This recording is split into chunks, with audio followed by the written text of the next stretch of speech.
For quite a long time, mountain bikers have been quite into riding street and the sort of associated tricks to do with it. But in recent times, jibbing has actually become quite popular, probably because of the fact that 50-1 boys, Josh Lewis, Josh Bryceland, all those guys are doing loads of BMX orientated tricks out on the trails. Now, I've got Chris Smith's brand new Nukeproof bike here, but he's not going to be doing any enduro stuff on his. He is into jibbing. So today we're setting his bike up for jibbing with two particular things in mind. Setting it up so it's got a kind of make-do Freecoaster, and also routing the cables so it can do bar spins. Now I'm going to run you through all of the processes you're going to need to take into consideration. But before we do that, there's a few things you're going to need to do if you want to do this to your own mountain bike at home. Now the first thing, if you want to set your bike up for bar spins, you're going to need to route the cable through the head tube of the bike. That enables it to do a full rotation there, because otherwise you're going to pull your cables out and that's no good. Now in order to do that, you need a hollowed out star nut. Now this is something that does come from the BMX world, very popular in slope style, and simply put, the front brake hose is going to pass straight through there. It's going to pop out the underside of the steerer tube and then route all the way back down to the original position. Quite a specialist bit of kit, and to fit one of these there isn't really a dedicated tool for it, unlike the conventional star nut, in which case you've got a star nut installation tool. For this you're actually going to have to be very sensible in the way you hammer it in using the bolt, and I'm going to run you through that process. Now also, to do this you might need a slightly longer section of brake hose, and of course that's going to mean you're going to need to bleed it as well, so you're going to need the relevant bleeding kit for your particular brake. Now we've got a few bleeding videos up on GMBN and GMBN Tech, so we're going to put some links to those in the description below, because that's a special process just on its own. But today we're looking at how you actually set the bike up to do that. Next up is looking at the Freecoaster setup. Now the Freecoaster is something seen on the BMX world, and it's essentially a clutch system inside the hub that disengages the drive system, enabling you to freewheel or coast backwards and forwards without the cranks rotating. So really useful for those basically backwards tricks, or fakie as it's known in the sort of the street world. Now, why would you want to do a trick like that? Well, look at the sort of stuff that's been done at the big slopestyle competitions. Riders like Brett Reeder, Brandon Semenick, they're doing tricks known as half cabs, where you effectively do a 180 before a drop and you go off the drop backwards and then perform whatever trick it is you fancy doing. Of course, they're extremely advanced, but in order to do that, you do need specialist kit. Now, in the slopestyle world, they tend to run single speed setups, so they can use crossover BMX components. Like Profile do a specific Freecoaster cassette hub that is compatible with mountain bikes. But there's a really cool hack you can do, and I'm going to show you how to do it using just a few spacers and a conventional cassette.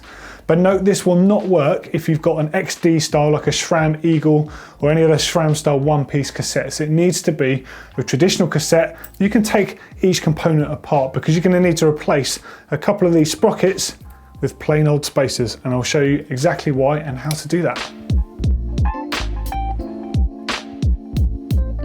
Now, first things first, let's get it set up for the bar spin. Now the bar spin is a trick, obviously it's come from the BMX world, where you have tiny little wheels and you have massive handlebars. You also have different systems for running those cables in order to spin the bars around, or quite simply on some bikes you just have a single brake with a long hose, in which case it's no problem to throw those bars around a few times and you can throw them back the other way and it doesn't interfere with anything. But on a mountain bike there's a whole realm of issues that can actually attempt to stop you doing this. So first up, of course, is this snake's mess up the front here. There's all the cables going on. They are trying to stop you from spinning the bars all the way around. And of course, if you do spin around when they're like this, there's a good chance you can rip your hydraulic hoses out and damage stuff. So straight away, that's a no-go. As you can see on this bike, the front brake hose straight away is stopping anything other than a traditional X-up. And the same goes for the other direction. You'll get round a certain way and then that front brake hose is essentially what stops it. Right now, I'm setting his bike up with a full 800mm bar, 38mm rise, and we're just simply going to route that hosing through, and it's going to enable him to do bar spins. Okay, so first things first, you want to be removing your front brake from the bike. So this is to check that you can even turn your handlebars all the way around. Now some frame designs, the top of the fork crown is actually going to foul on the frame itself here, so that's obviously not possible. Some bikes are shorter than others. Now, depending on what wheel size you have, it's going to get an issue for you. So on Chris's bike, there's loads of room here between where your front foot would be, your leading foot, and the front of the wheel. No problem. That's with 27.5-inch wheels. With 29-inch wheels, it creates more problems, especially if you have a short bike. But then there's two other factors you need to take into account: bar height and bar width. Now, bar height is essential. It has to be high enough in order for all of your controls to clear your top tube. Now, some frame designs have that bulge at the front of the frame, and it simply might not be possible with your frame. This one is quite close, but it's not too bad. We've got 2 spaces under his stem, and he's got 38mm rise bar on here. You're going to need to make sure you keep your stem and your bar nice and high in order to do this trick on a mountain bike. Of course, that might not suit your day-to-day riding, so you have to take this into consideration if it's even worth doing in the first place. The other thing to take into consideration is the end of your bars and your saddle height. So when the saddle is low, the position it would be when you throw a bar spin, if you've got an 800mm bar, you might not physically be able to spin those bars all the way around because your legs are going to be in the way and obviously the saddle's going to be there. So there are plenty of little things you're going to have to take into account. Again, Chris is going to touch on these with the actual riding techniques and the things you need to do in order to master it. The next process is to make sure you've got plenty of cable slack. At no cost should you be doing this when you've barely got enough cable, because accidents are going to happen. You're going to damage some of your componentry, and of course that's going to mean sooner or later you're going to crash when you're doing this stuff as well. So in this particular bike, Chris has a dropper post on here, but we have installed this dropper post with a nice long cable already, so he's got plenty of slack for that. And the same goes for his rear transmission. So the rear derailleur cable that routes all the way to the handlebars here, it's got a nice amount, so you're going to be able to get a full rotation of the bars. Now, unlike the BMX setups where you can throw the bars and you can keep doing it, on a mountain bike setup you can tend to do a bar spin, maybe 2, and then you're going to have to correct and throw it back the other way. So Chris is going to go through all of this stuff and all the sort of top tips to learn how to do these things in a video that's dropping on GMBN next week, so make sure you keep an eye out for that one.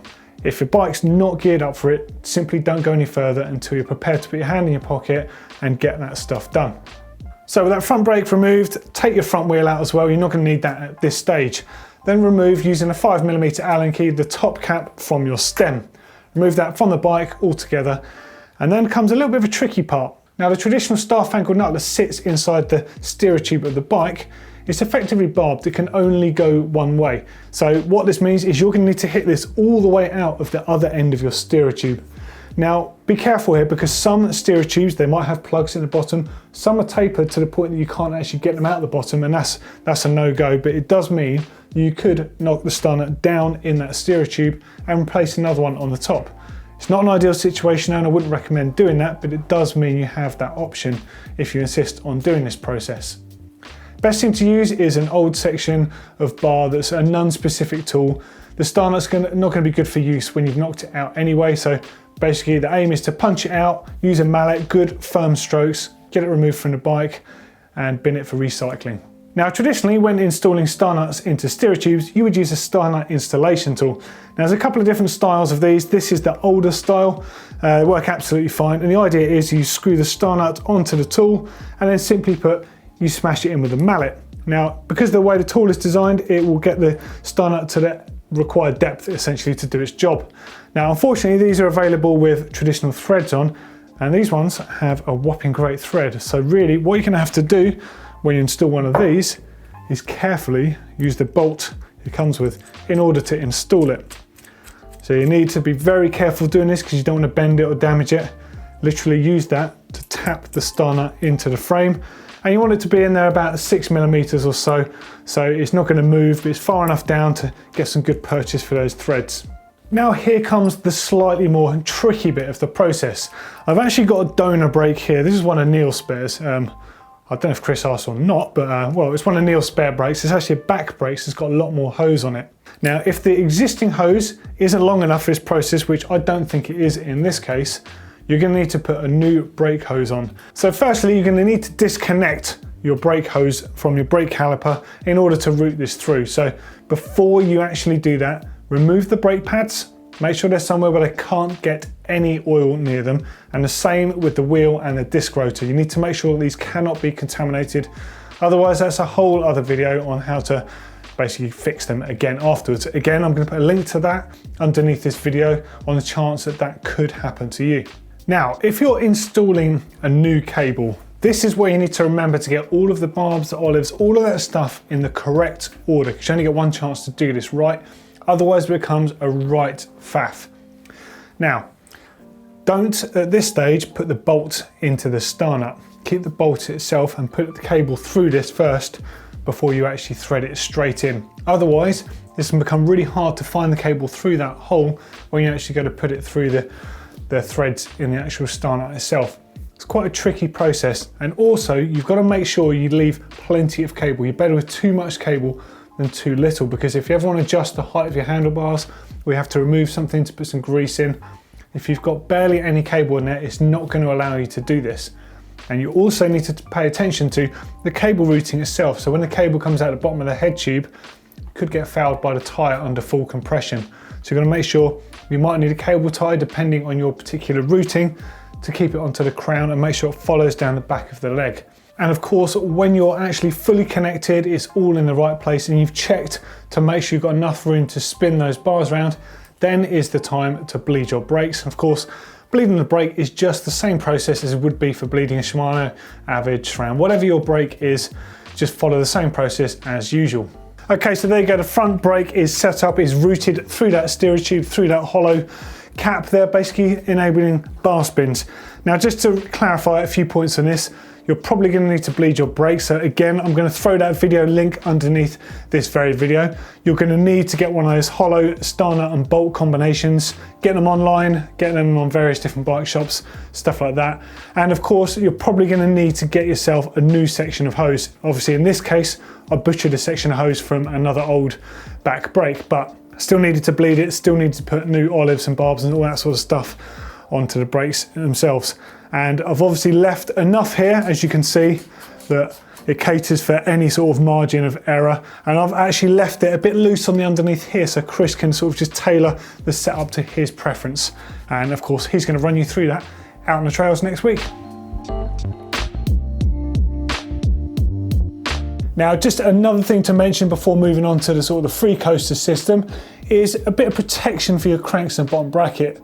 Things like log slides and stalls and that are quite common when you're jibbing and playing in the woods, and it's really easy to damage your chainring. So get yourself some sort of bash guard that enables it to slide over. Chris has got an MRP on here. It's got an upper guide and a lower bash protection.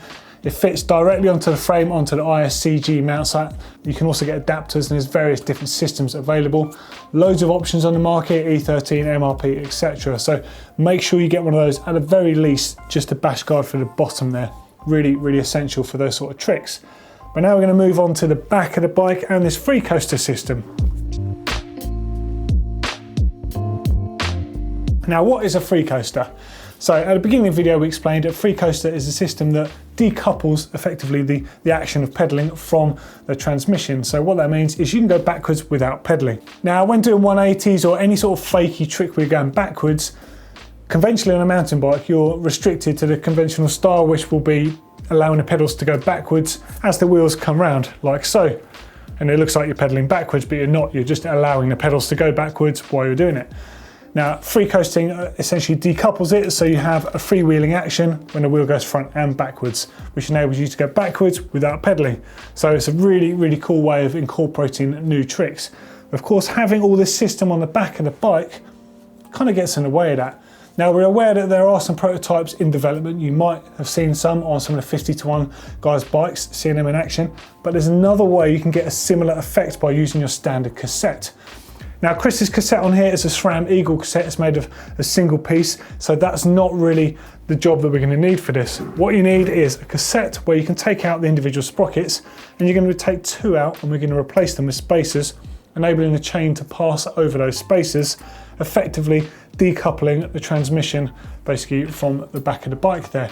So you're going to have that same effect as free coasting. Now, it's really similar to the video that Neil did recently, except he was doing it to decouple the chain from the suspension, so you could get an idea of what the bike felt like with no chain on.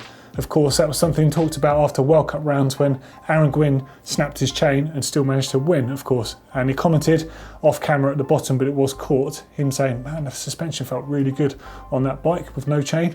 Well, it's funny that, isn't it? Because you haven't got a chain controlling any chain tension and interrupting that suspension design. But if you want to find out more about that, I'm going to throw you to that video afterwards so you can check that out. But it's essentially the same system, and Neil runs through that, except on Neil's particular setup, He set it up so the spacer was replacing his smallest sprocket. On this setup for Chris, he wants it to replace the next 2 sprockets up. So he's got a nice big space to shift the chain down into, and it's also got that small 11-2 sprocket to act as a little barrier so the chain can't jump out accidentally. So all that means is it's really safe to do those nice big 180s, land backwards, and nothing's gonna sort of get out of line, and he's gonna be able to coast out of frame, hopefully.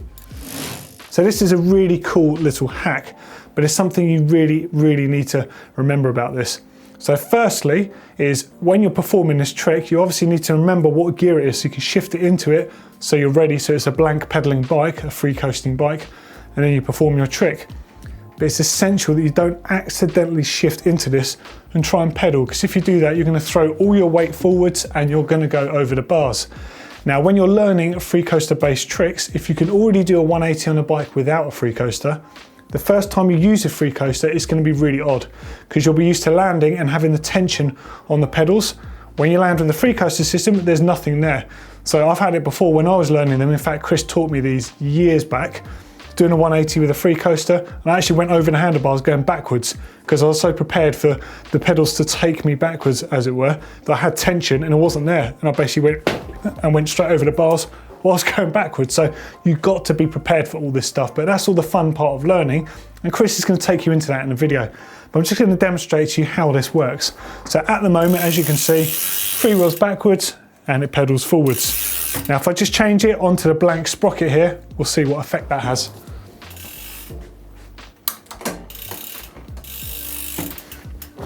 So it's on that blank sprocket. So if I was to pedal forwards, nothing happens. Pedal backwards. And what it means basically is that wheel can go backwards and the cassette spins and the chain, as you can see, spins along on that actual body there. Quite a cool system, I think. Bit of a hack, definitely works. So there you go. So that is loosely how you set your bike up for a bit of jibbing. There's no real rules to doing it, but the Barspin setup and a free coaster setup certainly enables a whole bunch of tricks. And look out for the video on GMBN soon of Chris Smith showing you how to do those out on the trail. If you want to find out how to bleed a SRAM brake that I used here with the bleeding edge system, click right down there. And if you want to see a bit more about this decoupling free coaster style system and how Neil used it, click down there.